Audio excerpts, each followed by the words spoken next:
All right.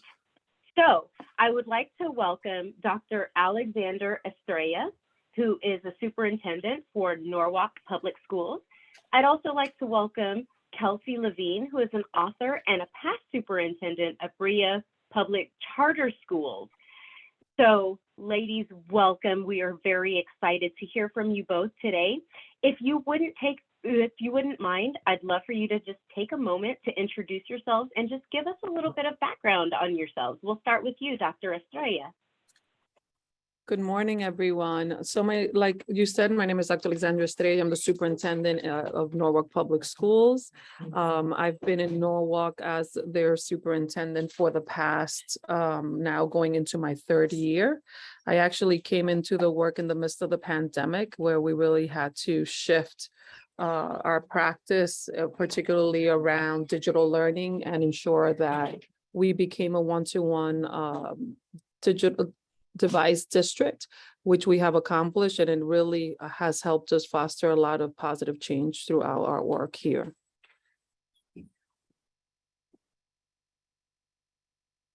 Awesome. Thank you very much for that. And it looks like Kelsey was having a little bit of issue unmuting. Kelsey, are you with us now? If not, I would ask Kelsey, you might try to join with phone audio. That might help. Sometimes the computer audio can be a little bit wonky. In the meantime, I will say, excuse me, Kelsey will be on our Author's Corner session later today. So that's really exciting. She actually left being a superintendent for a charter school to write a book on her experience and, support information. So I'm really hoping she gets a chance to join us. Kelsey, are you with us? Maybe? Right? Gotta love technology, right? No worries, Kelsey, we're still gonna be here. So in the meantime, Dr. Estrella, if you wouldn't mind, I would love to ask you a couple of questions about your experience with distance learning. I mean, I know during the pandemic, I will again share that I didn't work with K-12. However, I did work in a corporate environment where we trained new hires, and we used to do that on site. And so the pandemic really hit us hard when we had to immediately take all of our learning off site. Obviously, there's lots of roadblocks and troubleshooting that had to happen. Would you mind just sharing with us a little bit about what your experience was like having to go distance learning? So for us was, like I articulated in my introduction, was first ensuring that all students and staff had the devices that they needed to be able to connect. And it was in part reframing what teaching and learning looked like in the classroom. We had multiple models throughout the district. We had students that continued to be in person because we found students that had special needs or language developmental needs really needed to have more of an in-person experience. Yet we also provided a hybrid and completely remote experience for our scholars as well. And we experimented with a lot of different devices in terms of camera utilization and different tools to enhance learning experiences, but also rethinking about how teaching and learning in the classroom needed to be reshaped and redesigned, creating groups and different team-based structures within the classroom to continue enhancing PBL throughout students' learning experience, despite not being able to be together in the room while they were problem solving or reshaping their thinking. We also had to rethink adult learning. Like you, we had most of our learning experiences for our adults in person. And we had to redesign what that looked like through the use of Zoom and Team to ensure that they continued their own development throughout the pandemic. And even now, we have morphed certain professional learning opportunities remotely to maximize time and become more efficient at the work that we do. That's awesome. That's amazing. I love the fact that you were able to pivot so quickly and really put the needs of the students kind of forefront and figure out, that's one of those things that we do when we're educators, is just try to figure it out, right? We just kind of throw spaghetti at the wall to see what sticks, and we try to figure it out. It looks like Kelsey has been able to join us. So Kelsey, if you wouldn't mind, just take a couple of moments and tell us a little bit about yourself and your experience with distance learning.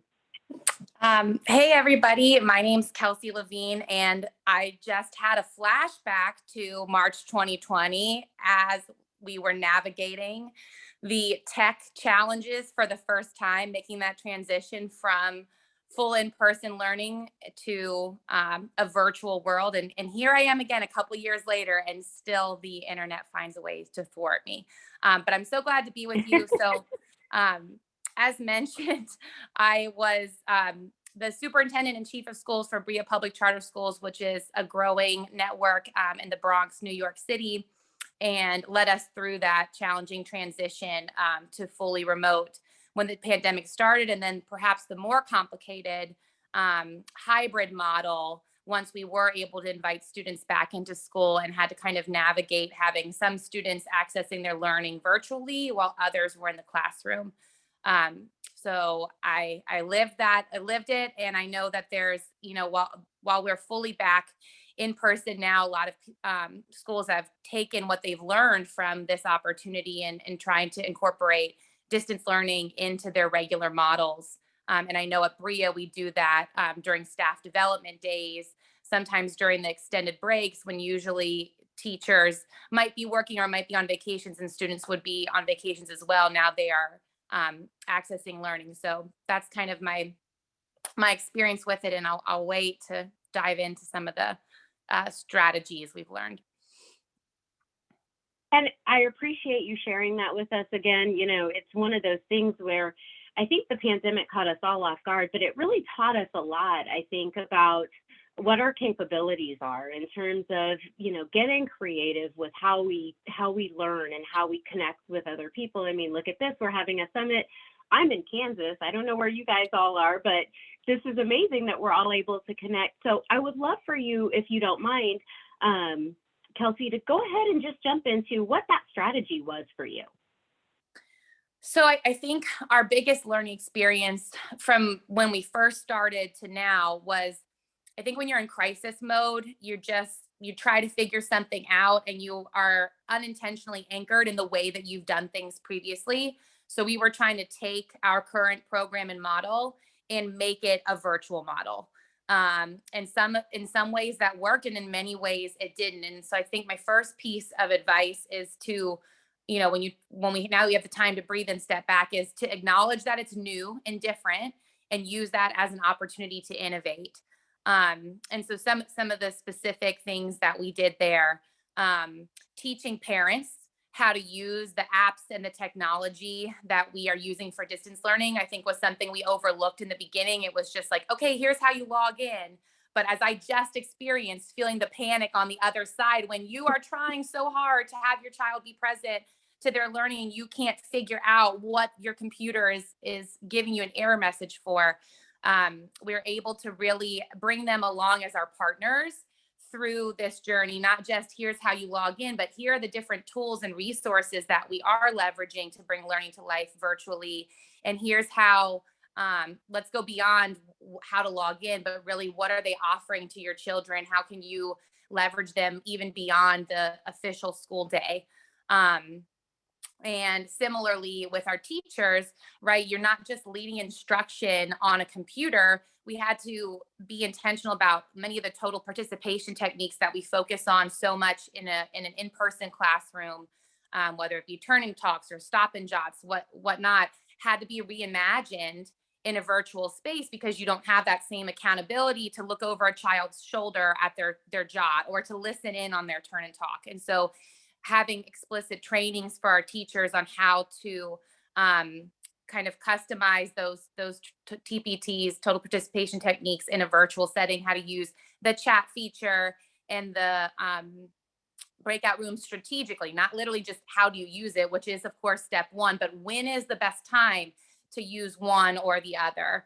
And I could go on and on. So that's my first tip. Acknowledge that it's new. And actually teach into it in all the different ways that it needs to be. Thank you for that. And that's actually so important. I think a lot of people miss that step in, really understanding that you have to re-educate a lot of people, right? So especially people, my age, I'm in my 40s. And so having to learn new technology, like on the fly, it can be a little bit difficult. Dr. Estrella, do you have any tips on what you did to kind of help educate both your parents and your teachers on kind of switching over to this distance learning model that was so new? I think that we embrace a number of strategy. One, I think similarly to what was articulated earlier, was reframing what the learning environment was, what needed to be like, given the fact that we were engaged in a very different medium. But two, most importantly, is making sure that when new tools were being introduced to enhance the learning experience for students, that teachers were trained prior to the release or implementation of many of these tools. And a lot of that happened in a very rapid pace because, as you know, things happen so rapidly, moving from March on and coming into my district, particularly right at the offset of the pandemic. It was critical that we expedited the learning experience for our staff as they implemented the work, and then having the team and creating teams and networks within the organization to effectively support teachers, particularly those teachers that were veterans and now felt like they were brand new teachers because they were immersing themselves in a very new dynamic, and providing them with the support and even office hours that they needed to effectively embrace the new structure and experience that they were dealing with, that was happening at a exponential rate, right? We also created pods for our staff as well as our students and families, so that they had a means of getting problems and questions related to the utilization of technology answered and addressed in a quick and expedited manner, because every minute that something didn't work meant that that child was losing vital instructional time. So the pods that were created to provide information for families and to provide a troubleshooting, almost like a geek squad structure, to ensure that everyone had what they needed when they needed it, and that we minimize learning loss as much as we possibly could.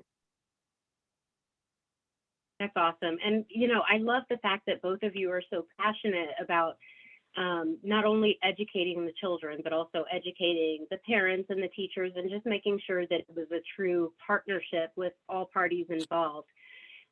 It's phenomenal how quickly you guys were able to pivot. So I guess my next question would be, what is some practical advice for anybody who's out there that's maybe struggling with how to balance distance learning and in this new environment? Because although a lot of people are back to school, we're still kind of managing in a distance learning space. So what is your kind of practical advice for people to take away for their districts? You want to go first, Dr. Estrella, or? Okay. I think one piece of practical advice is to take the time to innovate on how you can incorporate the core elements of your school program and vision into a distance learning model. And I give two examples of that. One is as it relates to building student culture and relationship building. I think in the beginning, it was easy to say, oh, well, because we're virtual, that's going to have to take a back seat because people aren't together in person. They're not going to be able to build relationships and that sense of community in the same way. It's like pretty much what I write about all my book, that as we know, school is a center of the community. And for kids, it is their introduction for many of them to social relationships and building a community with their peers. And so doing specific structures and tasks, having one-to-one teacher check-ins with the kids while they're engaging in distance learning. So there is still that touch point, not only about their academic progress and how they're engaging with their learning, but also about their social emotional wellness and how they're adapting. And then creating intentional opportunities for students to engage with each other apart from the academic context. Because as we know, during a regular school day at the lunch table, you might be talking about what you read about in literacy class, or you might be talking about your shared love of dinosaurs. And we want to ensure that those spaces are intentionally created so the opportunity for those conversations to happen can still exist. And so, some specific things we were able to do is, hosting those kind of virtual events, sometimes as part of our school programming for students to have and be in breakout groups, perhaps with a non-academic focused prompt.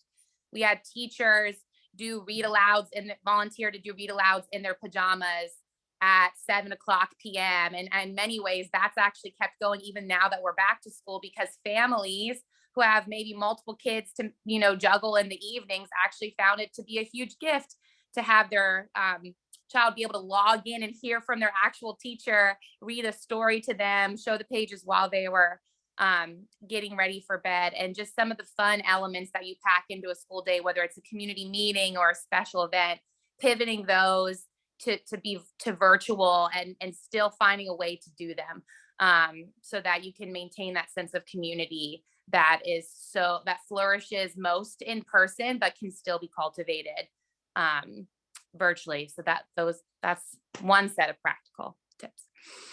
Awesome. Thank you so much for that. And Dr. Estrella, what about you? So I think for us, we preface not letting the challenge get in the way of the work.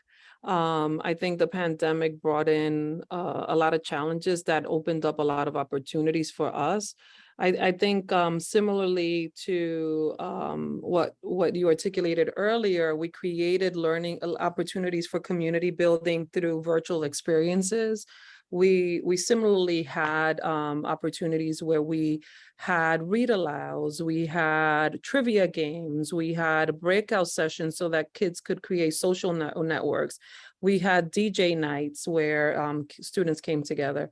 And now that we are past the point where our students are coming back to an in-person experience, we have done engaged in work that we built. We're hypersensitive about those learning opportunities that enable our students to come together and immerse themselves in social dynamics and conversations, particularly through celebrating their work through musicals and theatrical experiences, highlighting their achievements and creating opportunities that were common practice before, but making sure that we really emphasize the importance of that in the work that we were doing, particularly because the social emotional development of our students were so severely impacted through the pandemic. And it was something that was already in crisis. And I think the pandemic exponentially increased the need to really ensure that their mental and social well-being was put at the forefront of the work that we're doing, coupled with the importance of building their academic the academic portfolio, and really like thinking about how do we continue to innovate around distance learning. So one of the things that we've done is developed a distance learning academy for the district, where it's a permanent entity now of the community, where even past the pandemic, students that see themselves as virtual learners more than they want to be in an in-person experience, they can be afforded those opportunities. But also creating flexibility for students around their learning experience. We have a lot of unaccompanied minors in our district, and students that, because of different economic dynamics, have to work. So we were able to create a twilight program to enable our students that saw work as a necessity, and if they were unable to work, they had to drop out of school. We created a model that allowed them to continue to immerse themselves in their learning experience, but also have a means to continue to support themselves financially. And that has been something that has been extremely successful and has yielded very positive outcomes for us in terms of our graduation rates, despite the pandemic.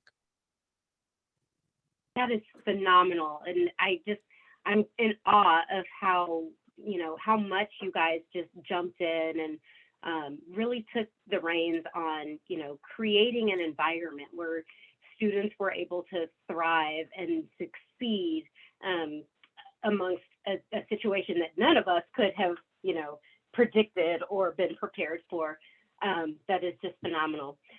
We do have 5 minutes left in our session, and I do want to take a little bit of time just to kind of open it up to the participants to see if they have any questions, specifically to, how you guys can support them. So if you're on mute, feel free to take yourself off of mute. If you're not, for some reason, able to speak, you can always post your questions in the chat, and I can, pose your question for you.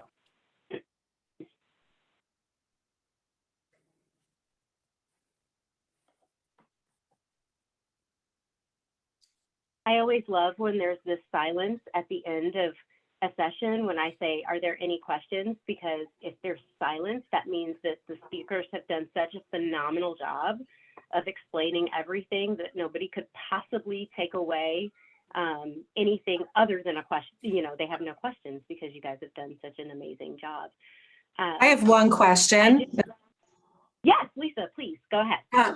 How do educators plan on reverting back to some sense of normalcy? I mean, I feel like the pandemic has taken us into such a different world than we were. Educators have been juggling, educators have been doing distance learning. My presentation coming up will be talking about mental health and how much the mental, breakdown has happened. What do you think we can do as educators, or just educators in general, to sort of revert back to the world that the students once knew? Phenomenal question. Dr. Estrella, do you want to give us maybe a minute and a half quick synopsis on what you think about that, and then we'll turn it over to Kelsey? Can you repeat the last part of your question, please? What do you think educators can do to start sort of reverting back to the normalcy that the children once knew, kind of moving away from all that changed education in the pandemic and kind of moving back to a place where education, where students feel comfortable, students feel invited, just in general, a return to what we once knew before the pandemic? So one of the things that I did at the end of the previous academic school year was create community circles with students around building an understanding of what are some of the things they wanted to see back in school, and what are some of the things that they missed as a result of the pandemic. And one of the things that they highlighted for us was, one, the importance of being connected to at least one adult in the building was critical for them, and making sure that we had opportunities that they have people in the building that they can go to for what they needed. I think two, the big thing that came out of those community circles was the importance for them of being able to have live events and activities, particularly bringing back those social activities that allow them, either through dance, through performances, through athletics and different forms of gathering that took place prior to the pandemic and seem to have been lost for some reason in the shuffle of that. Even though we tried to create opportunities, they were not at the volume and intensity that they used to be, and the importance for them of having those pieces back. And I think most importantly, being able to have a space where they felt they were being heard. So they expressed the appreciation for having the superintendent corner with students, and really allowing them to elevate their voices and their concerns, and seeing action be taken place as a result of the things that they valued and wanted to see more of. So to me, it's critical, one, that we listen to the students, that we gather data from them in terms of what's important to them, because what might be important to me as an adult is very different from what is needed for students. And I think to celebrate the joy of having our kids present, or even if it continues to be in a virtual experience, making those experience one where students feel really connected and part of the learning and part of the process. Excellent. Yeah, that's what I would agree. Awesome. Thank you so much for that. We did have another question that just came up in the chat, so I'm going to turn this one over to Kelsey. The question was, do you think our period of distance learning being mandatory has created a desire for households to become more computer friendly and knowledgeable, including updating technology and Wi-Fi in their homes?